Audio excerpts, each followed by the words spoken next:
Olá pessoal, eu sou Luiz Arthur Nogueira e este é o Papo de Economista direto dos estúdios da B3 em São Paulo, um programa feito por economistas sem economês.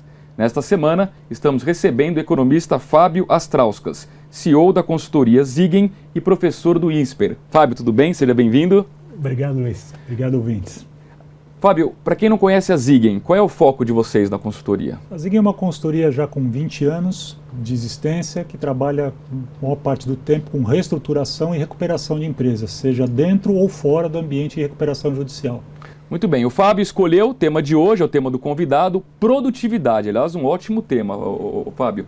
Por que a produtividade no Brasil é tão baixa quando a gente compara com outros países? Ou você não concorda que ela é tão baixa? Na verdade, a gente tem que concordar porque os dados estatísticos demonstram isso claramente. Não dá para brigar com os números. Não dá para brigar com os números, né? Para a gente ter uma ideia de comparação, os Estados Unidos, que regra geral são o benchmarking, né, do mercado dos países, ele aponta que para uma produtividade americana de 100, no Brasil esse número é 25, ou seja, entre 3 a 4 vezes menor do que a produtividade americana. Mas isso só não é o problema é que o Brasil, ao longo dos últimos anos, vem perdendo terreno, inclusive para outros países emergentes, como China e Índia, onde a produtividade ainda é mais baixa do que a do Brasil, porém alcançando rapidamente, crescendo a taxas maiores e, portanto, alcançando a produtividade do Brasil. Por que a produtividade é tão baixa? Muito tempo se pensou que era única e exclusivamente por conta do grau de educação dos trabalhadores, do grau de capacitação técnica dos trabalhadores. Porém, estudos mais recentes, um deles até patrocinado pelo Marcos Lisboa, o presidente do INSPER, demonstra que não é só essa a explicação. E a explicação também deve ser colocada junto a fatores que são relativos ao desempenho das empresas dentro de cada um dos seus setores. Então, quando você compara o setor de atividade de uma empresa americana, de uma empresa brasileira, no mesmo setor de atividade, vamos supor, indústria de bens de capital, as melhores empresas americanas têm produtividade parecida com as melhores empresas brasileiras. Só que nos Estados Unidos, as piores empresas desse setor são bem mais produtivas que as piores empresas do setor brasileiro. E aí é que começam a haver os problemas de produtividade. A média cai muito quando a gente compara todas as empresas. E qual seria a explicação? A gente, entre aspas, não deixa essas empresas ruins do Brasil morrerem? É isso? Isso. Então esse é o ponto que está sendo discutido com relação à produtividade e que vem levantando, né, mais a questão. O que acontece é que a legislação no Brasil, entre outras coisas, ela privilegia a continuidade de empresas, mesmo as que não merecem mais continuar no processo produtivo, as que não merecem mais estar no ambiente competitivo.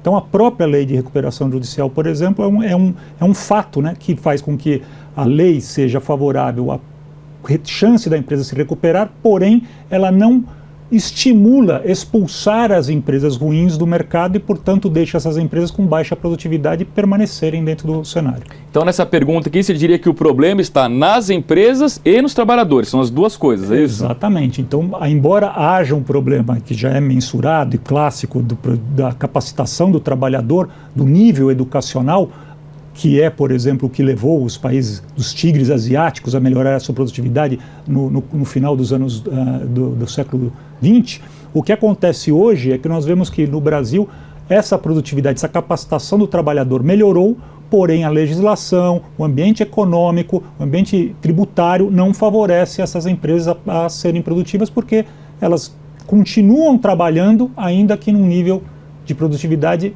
que não seria mais recomendável elas existirem. Então você diria que o papel da educação é importante, mas só a educação não vai resolver? De jeito nenhum. Só a educação não vai resolver. A educação sempre é um fator que estimula a produtividade, isso é clássico, todas as economias, todos os países desenvolvidos ou emergentes investem pesado em educação, investem pesado na produtividade dos seus trabalhadores, porém esses fatores sozinhos não respondem ou respondem muito pouco pelo problema da produtividade no Brasil. Então, para a gente concluir, como é que a gente vira esse jogo? Se o governo tivesse que adotar uma prioridade, além da questão da educação, que tipo de política a gente poderia adotar para passar a ter empresas mais produtivas? Na verdade, é uma série de medidas que, algumas, né, que estão sendo tentadas pelo governo, embora agora com o governo em transição, uma dificuldade muito grande de aprovar, reforma da área trabalhista, reforma da área previdenciária, reforma da área tributária, reformas inclusive na própria lei de recuperação judicial, que embora já tenha mais de 10 anos, já esteja caminhando para 12 anos, já está passando por uma tentativa de reforma, há uma comissão patrocinada pelo Ministério da Fazenda, para que se reforme a lei, para que torne mais efetivo o processo não só de recuperação da empresa, mas também o processo de falência da empresa. A gente precisa encarar que este também é uma saída, às vezes, para uma empresa. Ela não consegue se recuperar, ela tem que ir à falência, tem que sair do mercado, né? E isso eleva a produtividade do setor, porque as que ficam são mais produtivas. Perfeito. Fábio Astrauskas, economista, CEO da consultoria Ziggen, professor do INSPER, conosco nesta semana no Papo de Economista. Amanhã o tema será escolhido pela produção do programa. Um grande abraço e até lá.